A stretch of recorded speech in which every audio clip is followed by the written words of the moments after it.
Okay, the garden is epic fail, and it's probably my fault. I hired a young kid to water it for me and lift the thing, and I don't think he did it because I was away on courses for most of the time. But here's Eric's Derek's expression. Eric, too busy thinking of my kid. Oh, sun's blocking you out, but oh god, that hurts.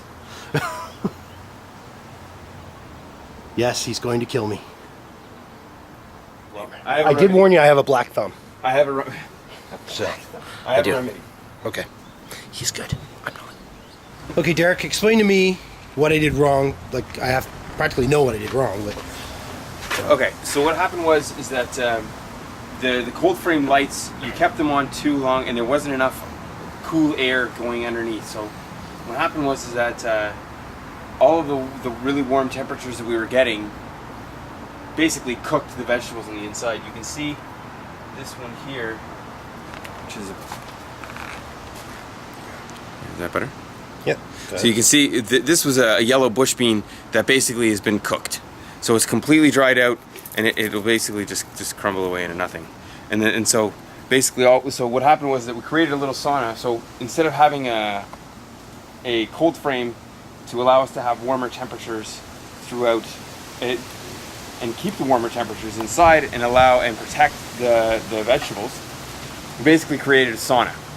And that sauna cooked our plants. So what we're gonna do now is we'll go through the garden, pick out any little weeds that might have happened, and we're gonna replant the entire thing with a whole bunch of seedlings that we've brought today. A whole bunch of seedlings, we'll put some more lettuce in, and then for the rest of the summer, you'll keep the cold frame lights off. When the cooler temperatures start to happen in August or so, we'll put them back on again, and then we'll go for the cold frame again, and we'll work on it again, and that way we'll grow food throughout the winter, and we'll use the cold frame throughout the winter. Okay. It's difficult sometimes to use a cold frame in the springtime because, especially in Toronto, we get such spikes in temperatures. Mm-hmm. So, if we don't get a gradual increase from 6, 7, 8, 9, 10, 12 degrees, sometimes it goes up to 30, and if on that day, the 30, cold frame lights happen to be down, we're going to get 40, 50 degrees inside the cold frame, and it's just going to kill the plants. Right. So that's exactly basically what happened was that there wasn't enough management of the lights going up and coming down again, and there. So basically, okay. what should have happened is that the lights would only have come down at nighttime. Okay. So I killed the plants. Which, not to worry. Well, I know we'll resurrect it, but it's good to know this. This stuff takes a lot of work, man. Like, this is not something you just throw in there and think, I'll just let it go, because that's kind of what I thought, because, well, like I said, I'm not a bright man. But definitely, like, I've just been away, so not being here to manage it, but that's part and parcel what I got to go through for this particular project. But at least I'm learning, and that's the idea. I'm trying to get as much knowledge as I can for all this. And, when I have time to sit here and actually do it, then I can maintain it a little better and make it happen. So, we're going to keep carrying on. What we're going to do is we're going to prepare the bed for transplanting a whole bunch of seedlings. We've got onions, cucumbers, tomatoes, zucchini. We've got a whole bunch of stuff that we're going to start putting. You'll see how dry this bed is. The rest of these little leaves and stuff like that doesn't really matter, but you'll see how dry it is. What we're going to do is we're going to soak it down first. So we're still there. So we're about an inch before we start to get it to even some moist soil. So what we're going to do is we're going to wet the bed down, and so that way we're going to get a whole bunch of water on top of it. So we use a combination of two different methods of gardening. We use the intensive method, which came out of the States, as well as the square foot gardening method. The square foot gardening method is very simple to do. It basically breaks down a garden into a series of square feet and what you do in square feet. Cucumbers, which are these babies, you grow 2 per square foot. So the easiest way to transplant them, jam your fingers in, create a small little hole, and drop them in. Cucumbers and zucchini hate being being transplanted. So you want to make sure you don't disturb them as much as possible. So we're doing two different kinds of tomatoes. So these ones over here are Marketmore 76s. They grow a little bit bigger. These ones here are homemade pickles. So they grow a little bit smaller.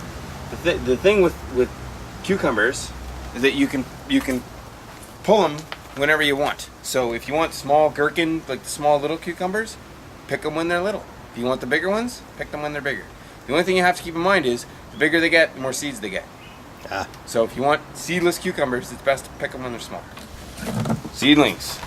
Well, I know that. What is This is my absolute favorite tomato, hands down. This is the black plum.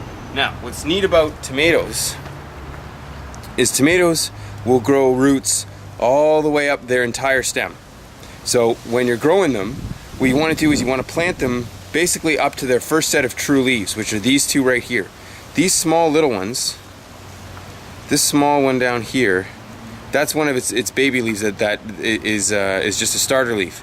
These are the first set of true leaves. So when you plant it, you want to plant right up to this point because it'll grow roots all the way down. The more roots you have, the healthier plant you have. So, digging nice and deep. And what you can also do as well is that when it starts to mound up, when it starts to grow even taller, you can mound some more soil over top, and that way you can get more roots on the bottom. Now with tomatoes, one of the things you want to do is you want to dent the area around it, so that way water will naturally pool in here and it'll keep your tomato roots nice and moist. So I've got some extra broccoli that we're going to put in anyways. Now broccoli is typically a cool season vegetable, so it doesn't really like the heat. It'll basically go right to seed, which is called bolting. So it'll generally just scream up and start to bolt, which is okay, but you know, it's still early enough in the season, but it's like 30 degrees outside today. So if we can get some broccoli, then great. If we can't, then no problem. We'll try it again in the fall. So I'm going to plant them a little bit thinner. Typically broccoli goes in about 1 per square foot. I'm going to do 2 per square foot just because I don't want to take up too much room in the garden, because I want to make sure that we're getting some other stuff, because if it doesn't go, we're just going to reseed it with lettuce or reseed it with something else anyways. Okay. Oh, by the way, can you explain again? You got right here, there's a flower, and right there, Sure. There's a flower. There's 2 flowers that I've put right inside of the fruit vegetables that we have. So the tomato, cucumber, and the zucchini, and well, the other cucumber. We're going to eat the fruit of those plants. So we need them to be pollinated. So adding some flowers into the garden will help attract bees and help bring bees to the plants themselves, and it'll help with pollination. That way we don't have to worry about self-pollinating and dealing with that with the plants. So the more flowers you have that'll help attract bees to the garden, the better off you're going to get, and the more fruit you're going to get. Perfect.